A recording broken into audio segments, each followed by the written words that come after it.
Fala pessoal, estou trazendo um resumo incrível para vocês. O nome é Surviving the Game as a Barbarian, e em português, Sobrevivendo ao Jogo como um Bárbaro. Preciso da ajuda de vocês. Nosso canal é novo, então peço que curtam, comentem, compartilhem com seus amigos e se ainda não é inscrito, se inscreva no canal. Fazendo isso você estará ajudando nosso canal a ter mais engajamento. A história começa com o nosso prota deitado em uma cama de hospital jogando. Ele fala que desde quando era jovem, sempre gostou de jogos. Como boa parte de sua infância passou no hospital, acabou que jogos se tornaram parte importante de sua vida. Porém, de tanto jogar, acabou sentindo a necessidade de jogar algo original diferente de todos os jogos que já jogou. Ele encontrou Dungeons and Stone, um RPG com gráficos 2D e um estilo pixelado, algo raro nos dias de hoje. Inicialmente, ele não nutria muita esperança pelo jogo, mas, como estava disponível gratuitamente, decidiu dar uma chance. Assim que mergulhou no mundo virtual, foi saudado com a escolha do seu personagem, e optou por ser um destemido bárbaro, preparando-se para a aventura que se desenrolaria diante dele. Ele gostou tanto do jogo que, ao olhar para o relógio, notou que já havia se passado várias horas sem notar.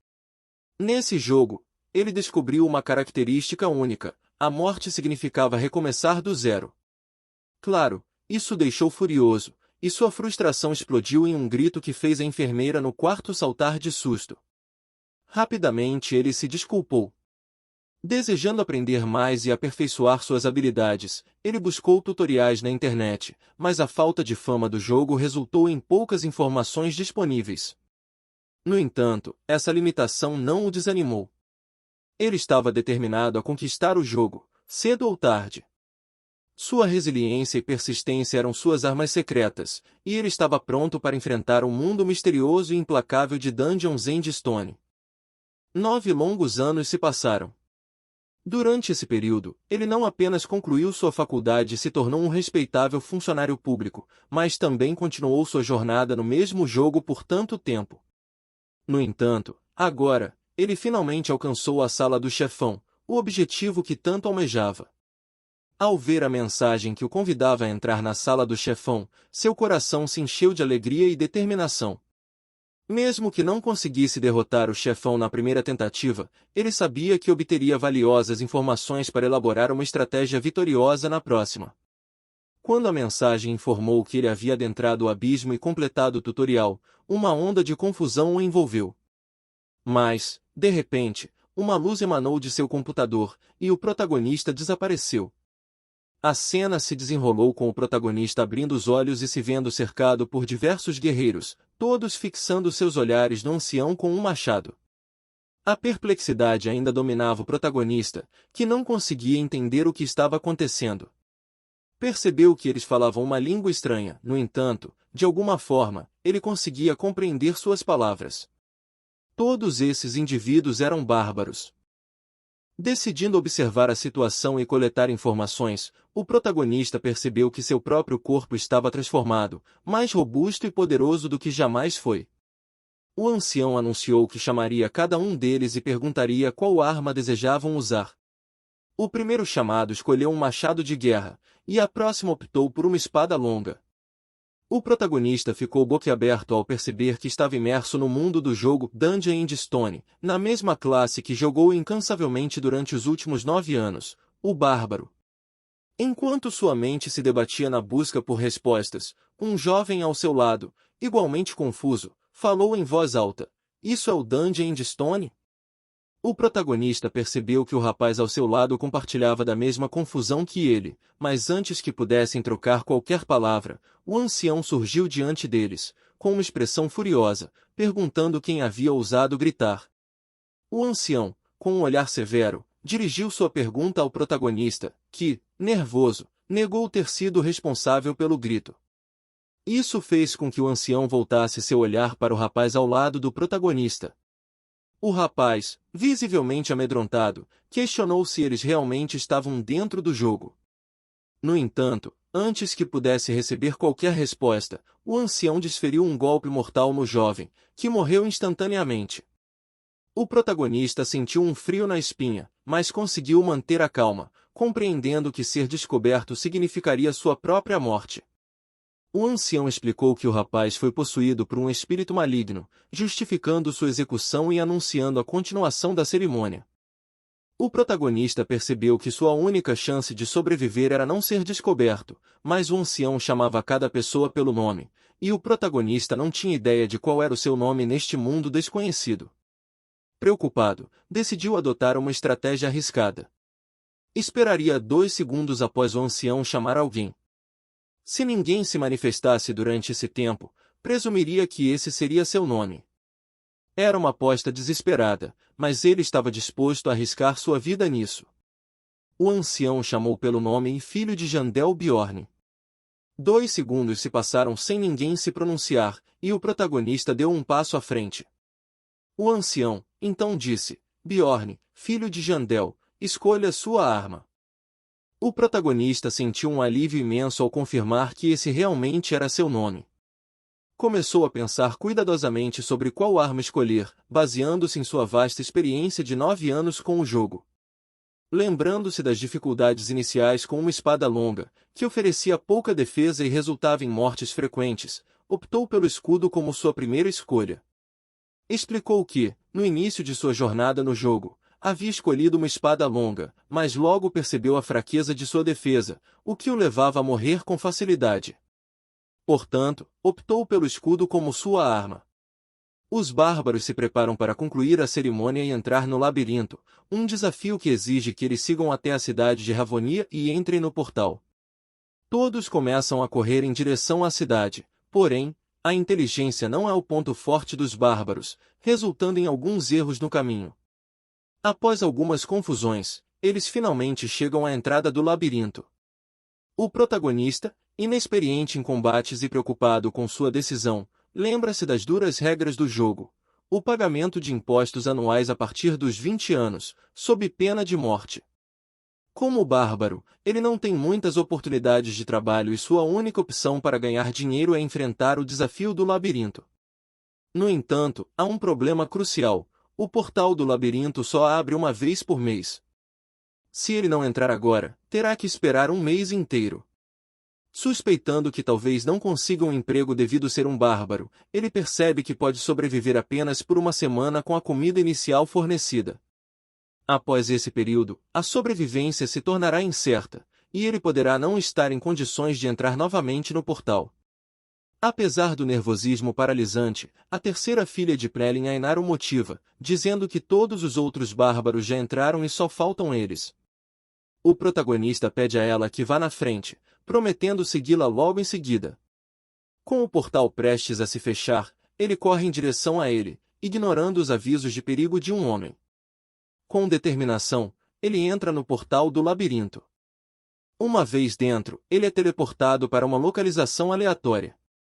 Surpreende-se com a escuridão que o envolve, algo que não experimentou na masmorra inicial, onde uma tocha não era necessária. Após refletir, ele conclui que está na infame masmorra da escuridão, conhecida por sua alta dificuldade, uma escolha incomum para o início do jogo com base em sua experiência anterior com Dungeon & Stone. Ele decide tentar abrir a janela inicial. No entanto, após diversas tentativas frustradas, explorando várias opções, como consultar informações sobre seu personagem, verificar o inventário, habilidades, janela de equipamentos, após tentar várias palavras ele não obtém sucesso. O protagonista começa a se aventurar na escuridão, embora esteja completamente privado de sua visão. O prota percebe que seu pé foi capturado por uma armadilha. Com extrema agonia, ele se contém, silenciando seus gritos, pois reconhece que está em uma armadilha de goblins e que qualquer barulho pode atrair outros da raça. Ele supõe que pode haver goblins observando na escuridão, mas devido à ausência de luz, não consegue identificá-los visualmente. Controlando seu medo, ele retira a armadilha de seu pé, percebendo o veneno paralisante que havia na armadilha, o que o impede de sentir seu próprio pé, mas pelo menos a dor diminui. Com bravura, o protagonista grita desafiadoramente, desafiando os goblins para a batalha, inclusive insultando sua família. Surpreendentemente, sua tática funciona e ele escuta passos na escuridão, confirmando a presença de um goblin nas proximidades. O goblin não se aproxima, optando por manter-se a uma distância segura, desfrutando do sofrimento de suas presas antes de atacar. O protagonista então bola um plano audacioso. Ele começa a correr e simula uma queda no chão, fingindo estar inconsciente, a fim de atrair o Goblin para perto o suficiente para um ataque surpresa. O Goblin, desconfiado, começa a arremessar algumas pedras em direção ao protagonista, a fim de verificar se ele está realmente desacordado. O protagonista considera essa ação bastante idiota, lembrando-se de que, no jogo, os Goblins são conhecidos por sua astúcia, muito mais do que os bárbaros. Finalmente, o Goblin decide se aproximar e, nesse momento, o protagonista aproveita a oportunidade para atacá-lo. Com um golpe certeiro, ele acerta o Goblin com um soco e continua a desferir golpes consecutivos até derrotá-lo. O cadáver do Goblin desaparece, como ocorre no jogo, e uma rara gema mágica de 9º grau é dropada. Essa gema é altamente valiosa no mundo do jogo, usada como moeda de troca e símbolo de riqueza. Entretanto, o protagonista se sente desanimado ao perceber que uma gema tão preciosa equivale a pouco mais que um simples pedaço de pão, considerando todos os problemas que enfrentou para obtê-la. Uma mensagem surge, alertando que a hemorragia em seu pé continua. Sem forças, o protagonista começa a se arrastar no chão em busca de ajuda. Enquanto se arrasta, por sorte ele escapa de outra armadilha que quase o atinge. Uma nova notificação surge, informando que a vitalidade do personagem está agora abaixo de 5%. O protagonista persiste em sua luta, arrastando-se cada vez mais debilitado, até que avista uma luz no fim do túnel. Com sua vitalidade reduzida a menos de 2%, ele avista alguns aventureiros. Embora esteja quase sem forças para falar, os aventureiros percebem que este bárbaro está gravemente ferido e precisa de ajuda. O cavaleiro do grupo pede à sacerdotisa que use magia de cura, mas para surpresa de todos, ela recusa friamente. Outro membro do grupo entrega uma poção de cura ao protagonista e avisa que a recuperação será dolorosa, pois não é um poder divino que o curará. Com coragem, o protagonista despeja a poção sobre seu pé. Uma notificação surge, indicando que sua vitalidade está aumentando rapidamente devido à cura, mas a dor é enorme. Ele grita de agonia, sentindo como se seu corpo estivesse derretendo. Agora compreende por que nunca permitiram o uso da poção durante batalhas. O frasco se esvazia, apenas algumas gotas pingam no chão, mas o pé de Bjorn se cura completamente. Ele se ergue com um suspiro de alívio, sabendo que escapou da morte por pouco e seus olhos agora estão cheios de determinação. Os aventureiros começam a questioná-lo, surpresos de como um iniciante como ele conseguiu chegar tão longe no labirinto antes deles. Eles perguntam se ele sabe de passagens secretas e oferecem comprar essa informação. O protagonista responde que não tem conhecimento de passagens secretas, e que na verdade chegou ali por pura coincidência. Os aventureiros ficam perplexos, mas um deles menciona ter lido sobre a rara ocorrência de jogadores caindo nos arredores da escuridão, próximo ao final do primeiro andar, devido à instabilidade dimensional, embora isso aconteça apenas uma vez a cada século. O protagonista fica surpreso com essa informação nova e intrigante. O protagonista notou a presença de um mago e uma sacerdotisa em seu grupo, sugerindo que estavam pelo menos em um nível intermediário de habilidade. No entanto, durante a primeira expedição de Bjorn ao labirinto, algo extraordinário aconteceu, algo que mesmo um grupo de veteranos como aqueles nunca havia testemunhado antes. O cavaleiro agradece a informação e o grupo de aventureiros decidiu seguir em uma direção diferente. A cena então se deslocou para o grupo de aventureiros que haviam ajudado o protagonista. Eles discutiam o fato de terem ajudado o bárbaro apenas para obter informações. Nesse momento, o cavaleiro percebeu algo que chamou sua atenção, um imenso portão de pedra. Eles eram os primeiros a chegar a esse local, e o cavaleiro, ao tocar uma tábua de pedra próxima, testemunhou o surgimento de um portal brilhante diante deles. Era o portal que os levaria ao segundo andar. Naturalmente todos estavam repletos de entusiasmo e prontos para avançar. A arqueira do grupo notou algo intrigante e chamou a atenção dos demais, revelando uma armadilha Goblin com a sandália do bárbaro manchada de sangue. O mago invocou uma magia de luz que iluminou toda a área e confirmou a descoberta da arqueira. Todos puderam ver o rastro de sangue que se estendia desde a armadilha até o local onde encontraram o bárbaro, deixando todos os membros do grupo chocados. Era difícil compreender como alguém poderia sobreviver tanto tempo enquanto sangrava, ressaltando a incrível determinação do bárbaro. O mago dirigiu-se ao cavaleiro, perguntando quanto haviam viajado desde que encontraram o bárbaro. O cavaleiro respondeu que percorreram cerca de 15 quilômetros. O mago, intrigado, chamou o bárbaro de bastardo monstruoso por ter rastejado na escuridão com aquele ferimento por tanto tempo, deixando os outros membros igualmente surpresos. O cavaleiro então recordou como o bárbaro havia estendido a mão direita o tempo todo, revelando um cristal de Goblin. Ele percebeu que, mesmo após rastejar quase à beira da morte, o bárbaro não se esqueceu de oferecer seu único item negociável em troca de ajuda. O cavaleiro retratou todas as suas dúvidas anteriores, e na verdade começou a perguntar qual era o nome do bárbaro. Gradualmente, ele estava percebendo quão equivocado estava a respeito das pessoas lunáticas como o bárbaro. Ele compreendia que pessoas assim jamais sucumbiriam, a menos que houvesse uma razão especial, não importando quão difíceis sejam as circunstâncias. A cena retorna ao nosso protagonista onde ele esmaga crânios de goblins. Após sua experiência quase fatal na escuridão, nosso herói continuou a derrotar os goblins.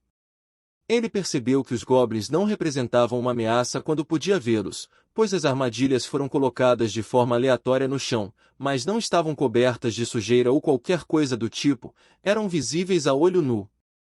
Um goblin salta de trás do nosso herói com um grito, porém as emboscadas eram previsíveis, já que seus esconderijos eram óbvios demais. Nosso herói continuou a eliminá-los com seu escudo. Entretanto, surgiu um problema: ele estava morrendo de fome. Ele se virou lembrando que o vice-chefe dos bárbaros havia lhe dado algum alimento. Enquanto verificava o pequeno saco vermelho pendurado em seu cinto, percebeu um buraco nele. Seu rosto expressou choque quando percebeu que isso aconteceu devido a ele se arrastar no chão. Ao comer o pão, notou que das 7 rações de comida, 5 foram perdidas. Ele ficou desanimado, agora precisava economizar o máximo possível para sobreviver. Ele se questionou como o pão crocante, mais seco que a areia, podia ter um sabor tão doce e delicioso. Quando terminou de comer aquele pedaço, começou a sentir sede. Estava em uma caverna cercada por cristais brilhantes e nada mais, e se perguntou onde poderia obter água. O Dungeon and Stone não era um jogo comum, possuía um sistema de fome e sede semelhante ao Minecraft, exigindo que os jogadores mantivessem constantemente seus medidores sob controle. Essa mecânica só era ativada durante o labirinto, mas ele nunca sentiu a necessidade de carregar água. No entanto, agora não era mais um jogo, era realidade. O jogo já era bastante desafiador, e agora que se tornou real ficará ainda mais complicado. Em vez de chamá-lo de jogo, era mais apropriado pensar que ele havia sido transportado para um mundo diferente, um pensamento que passou pela mente dele quando se deu conta de que o vice-chefe não lhe fornecera água. Deve haver alguma maneira de obtê-la no labirinto. Enquanto pensava sobre isso, ouviu gotas de água. Foi nesse momento que ele encontrou outra pessoa, um jovem cavaleiro sentado no chão da caverna ao lado de sua mochila. Ambos se olharam, mas não trocaram uma única palavra. Parecia haver uma regra de não interagir com outros aventureiros, a menos que fosse absolutamente necessário.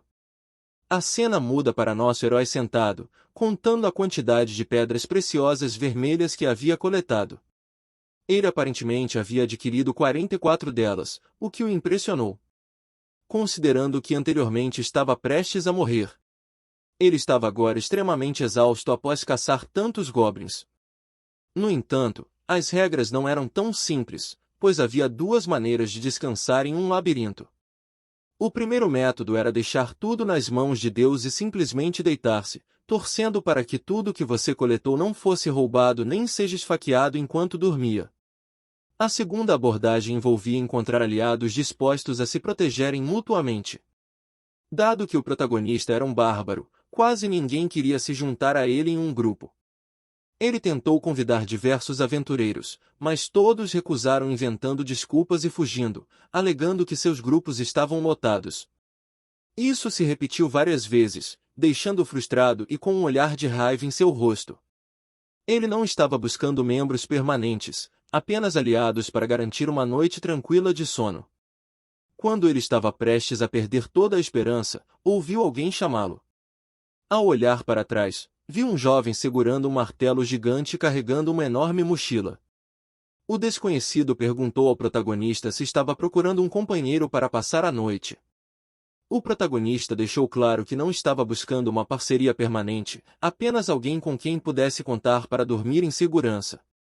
A expressão do protagonista mudou rapidamente quando percebeu que esse estranho desejava exatamente a mesma coisa. O novo aliado se apresentou como Hans e estendeu a mão, propondo que eles passassem a noite juntos como aliados temporários. O protagonista também se apresentou como Bjorn, filho de Jandal, e os dois apertaram as mãos. Hans sugeriu que seria melhor ter 3 companheiros para a noite, mas considerava uma perda de tempo procurar um terceiro membro. Com um rosto corado, ele propôs que passassem a noite juntos. Para decidir quem dormiria primeiro, Hans sugeriu uma partida de pedra-papel-tesoura. Foi assim que concordaram em passar a primeira noite juntos no labirinto, com Hans vencendo a partida. Ele pediu ao prota permissão para que ele dormisse primeiro. Relutantemente o protagonista concordou, sabendo que sua sorte no jogo era de nível baixo. Hans deu um relógio de bolso e pediu para acordá-lo quando o ponteiro atingisse o número 2, supondo que o bárbaro não soubesse ler as horas. O Bjorn fala que entendeu, observando o relógio de bolso que aparentava ser caro. Ele admitiu que muitas pessoas olhavam para os bárbaros em Dungeon Stone como guerreiros de pouca inteligência, mas Bjorn estava determinado a usar isso a seu favor em algum momento. Enquanto Hans estava confortavelmente roncando após algum tempo, Bjorn olhou para ele e se perguntou se aquele homem era um aventureiro experiente.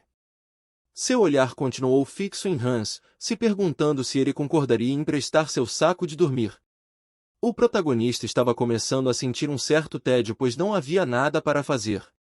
Ele continuava a olhar para o relógio, ansioso para que o tempo passasse rapidamente, permitindo que ele finalmente pudesse dormir. As 2 horas se passaram, e Bjorn acordou o sonolento Hans. Agora era a vez dele assumir a vigília. Hans acordou com um bocejo e perguntou se algo havia acontecido. Bjorn respondeu que não, e Hans agradeceu antes de declarar que era hora do prota dormir, com a promessa de acordá-lo em 2 horas.